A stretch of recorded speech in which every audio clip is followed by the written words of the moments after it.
Hello everyone, this is Hayden Zeiss with Lannister Investments. Thank you for joining us this week. Today I'm sporting my Browns gear, go Brownies.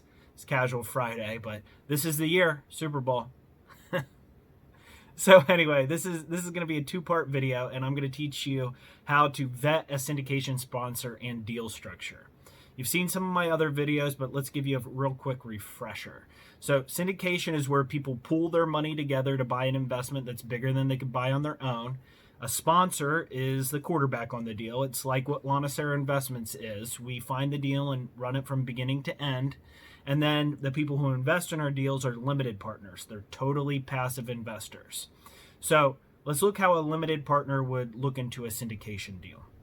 Syndications are, they're sponsors. They come in all shapes and sizes, and so do their deal structures. So today's video, we're going to talk about their criteria, and then next week we're going to get into the deal itself. Okay, so sponsor criteria. First, I want you to understand that their experience, right?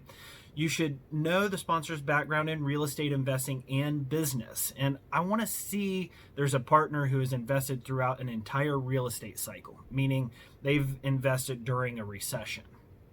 Next is education. It's not a requirement, but you should have an understanding of what their education is. And it's not a big deal, but I want to know. After education, I want to have an understanding of their process and team. How do they select their assets? What do they do for due diligence? Who's their property manager? Who created their legal documents? Now on to communication. So for me, I want the sponsor to be reasonably available. I want to know how often they're going to be reaching out to me. Monthly or quarterly is definitely going to be expected. Okay. So now I want to know, do they have skin in the game? Understanding if the sponsor has invested in their own deals. And this can be done a number of ways, and it's not limited to just putting cash into the deal. They can also help with guaranteeing the debt and a few other things. Now I want to understand their track record. You got to ask, what's the sponsor's track record? Tell me about their real estate investments. These can be in personal investments because a lot of sponsors have invested outside of the company they represent, but just get an understanding of previous investments. Also, you want to know their investment strategy. Is it something you agree with? There's higher risk investment strategies. Is this a distressed property, a value add, or is it turnkey? Each are going to be different than the next, but you're going to want to verify whether the sponsor has the experience in that sort of investment strategy. So ask to see an example of their past success. They should have one. Also, a face-to-face meeting.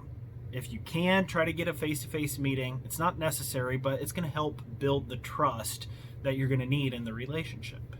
And lastly, it's likability. I want to like the person that I'm working with. I don't want to work with somebody that I don't like. So anyway, that's it for this week. Next week, I'm going to talk about what to look for in a deal. So thank you so much for joining us. Hope you found the information helpful. Make sure to subscribe to our YouTube channel if you liked us. I've put the article in the YouTube description, and you can also check us out on LannisterInvestments.com/education. Until next time, thank you.